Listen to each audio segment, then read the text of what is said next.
Hello and welcome to AKD study zone. आज हम बात करेंगे बीएड फर्स्ट सेम की जो हमें बुक लगी है, टेक्स्ट रीडिंग एंड रिफ्लेक्शंस। ठीक है, ये पेपर नंबर रहेगा हमारा 5th।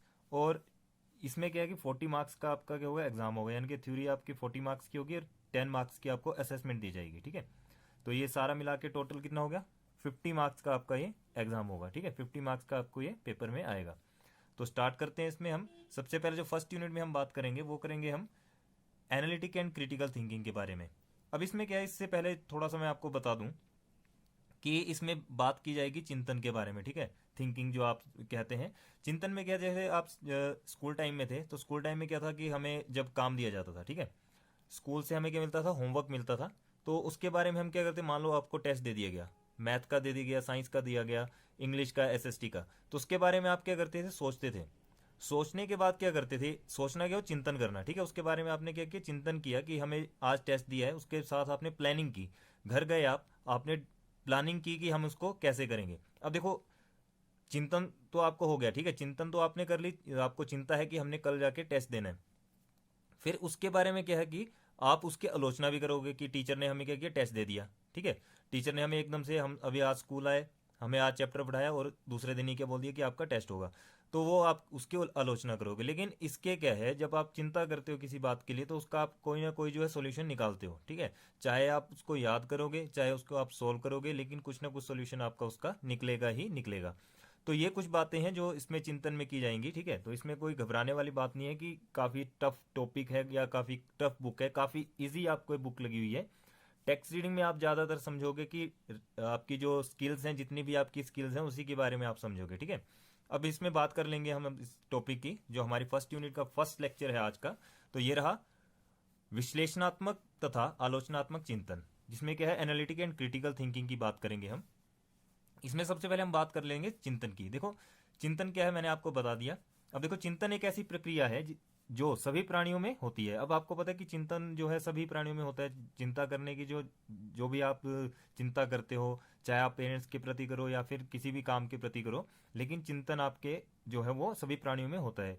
यह एक अप्रत्यक्ष मानसिक प्रक्रिया है। और ये क्या है, एक अप्रत्यक्ष मानसिक प्रक्रिया। आपने सोचा नहीं होगा कुछ भी, ठीक है, लेकिन फिर भी आपको क्या होगी, उसकी उस बारे में चिंता होगी।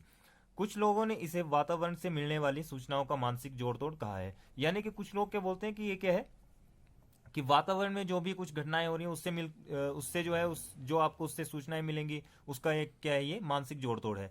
तथा कुछ लोग क्या कहेंगे कि समस्या या उद्देश्य तथा इसके समाधान या अनुक्रिया के बीच होने वाली मध्यस्थ प्रक्रिया मानते हैं। यानी कि इसके बीच में क्या है, कोई इन्होंने डिफरेंस ही नहीं छोड़ा। ठीक है, ये बोलते हैं कि कुछ लोग क्या बोलते हैं कि ये सिर्फ एक कही सुनी बात है, चिंता कुछ होती ही नहीं है। ठीक है, अब इसमें नेक्स्ट क्या है, देखो, लेकिन इतना तो स्पष्ट है कि इस प्रकार की प्रक्रिया को हम देख नहीं सकते। अब चिंतन कभी हमें दिखाई तो देता नहीं। ठीक है, कि हाँ भाई इसको देखो, अब जैसे आपके फ्रेंड्स हैं, आप फ्रेंड्स में क्या है, बातचीत करते हैं, तो किसी के माइंड में कोई बात चली होती है, आप उसको पहचान पूछ तो नहीं सकते ना कि आप, तेरे दिमाग में क्या चला है भाई, तो मुझे बता कि तेरे दिमाग में क्या चला है।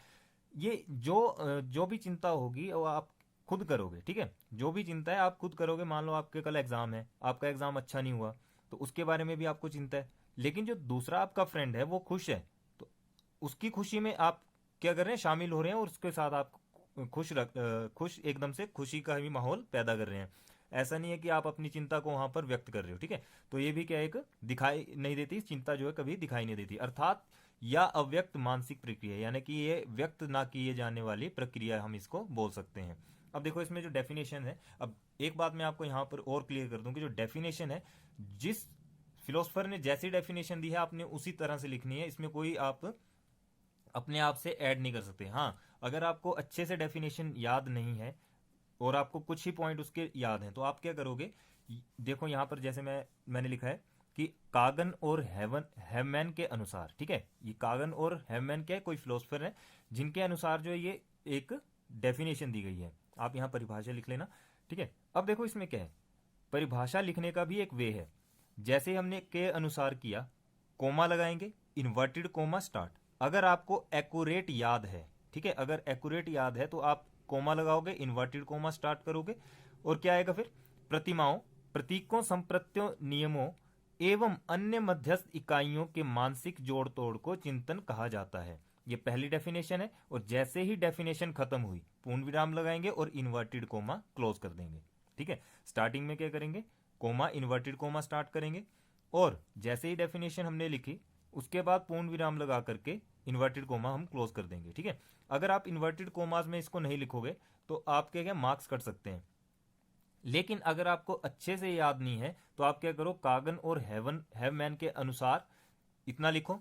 यहां पर क्या करो, जैसे आप सेमीकोलन करते हो ना और एक डैश लगाते हो, बस इसको लगा दो और उसके बाद इस डेफिनेशन को लिख दो, लेकिन तब आप ये जो इन्वर्टेड कोमा है बिल्कुल नहीं लगाएंगे। ठीक है, तो पहली डेफिनेशन हमने पढ़ ली कि प्रतिमाओं, प्रतीकों, संप्रत्यों, नियमों एवं अन्य मध्यस्थ इकाइयों के मानसिक जोड़ तोड़ को चिंतन कहा जाता है। अब सेकंड डेफिनेशन को देख लो। देखो 2-3 डेफिनेशन लिख दिया करो, एग्जाम में आपको अच्छे मार्क्स मिलेंगे। अब सेकंड डेफिनेशन क्या है कि सिल्वरमैन के अनुसार क्या है, चिंतन एक ऐसी मानसिक प्रक्रिया है जो हम लोगों को उद्दीपक तथा घटनाओं के प्रतीकात्मक प्रतिनिधित्व द्वारा किसी समस्या का समाधान करने में मदद करती है। ठीक है, ये किसने कहा था, सिल्वरमैन के अनुसार था कि चिंतन कैसी एक ऐसी मानसिक प्रक्रिया है जो हम लोगों को उद्दीपक तथा घटनाओं से प्रतीकात्मक प्रतिनिधित्व द्वारा किसी समस्या के समाधान करने में मदद करती है। अब आप क्या है, किसी चिंता में डूबे हैं, ठीक है, तो चिंतन करते समय क्या होगा, उसका कुछ ना कुछ तो रिजल्ट निकलेगा। ठीक है, तो उसमें क्या है, ये हमें मदद करती है। अब लास्ट डेफिनेशन देख लो कि बेरोन के अनुसार, अब हिंदी में बैरोन बोलते हैं और इंग्लिश में बैरोन, तो यहां पर क्या आएगा, देखो चिंतन में प्रत्ययों, प्रतीकपत्ति तथा प्रतिमाओं का मानसिक जोड़ तोड़ होता है। ये किसके द्वारा है, बेरोन के अनुसार। देखो 2-3 डेफिनेशन मैंने लिखी हैं, आपकी बुक में अगर और डेफिनेशन होगी जो आपको इजी लगती है आप उसको याद कर लो, उसको आप लिख सकते हो। लेकिन मेन मोटिव क्या है हमारा कि हमें इस टॉपिक को समझना था कि चिंतन है क्या। ठीक है, तो चिंतन अब आपको अच्छे से क्लियर होगा। तो अगर ये वीडियो आपको अच्छी लगी प्लीज लाइक शेयर कमेंट जरूर करें, अपने फ्रेंड्स के साथ ज्यादा से ज्यादा शेयर करें। नेक्स्ट वीडियो में हम करेंगे इसका एनालिटिक और क्रिटिकल थिंकिंग के बारे में पढ़ेंगे, और जैसे जैसे इसके और टर्मिनोलॉजीज आएंगे उसके बारे में हम पढ़ते चलेंगे। अगर ये वीडियो आपको अच्छी लगी प्लीज लाइक शेयर कमेंट जरूर करें और अपने फ्रेंड्स के साथ ज्यादा से ज्यादा शेयर करें। थैंक यू, मिलते हैं नेक्स्ट वीडियो में।